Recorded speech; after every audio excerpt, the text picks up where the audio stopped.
Assalamualaikum warahmatullahi wabarakatuh. Baiklah teman-teman, di sini kita akan memperlihatkan buah apel India yang tumbuhnya di Aceh, bukannya di Banda Aceh teman-teman.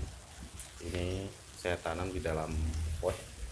Alhamdulillah sudah mulai berbuah teman-teman. Seperti ini teman-teman, buahnya lebat sekali. Ini kita sudah masukkan ke dalam plastik. Ini tujuannya supaya jangan dimakan hama teman-teman, karena ini buah pertamanya teman-teman.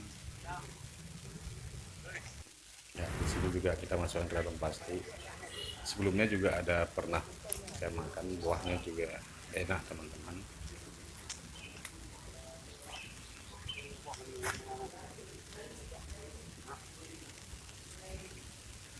Pohon apel ini berumur sekitar 4 bulan teman-teman. Alhamdulillah sudah berbuah, karena memang tingkat kesuburannya ini sudah berbunga lagi teman-teman.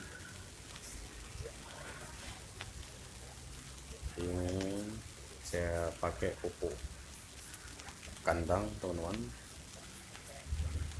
tai lembu saya campur dengan sekam.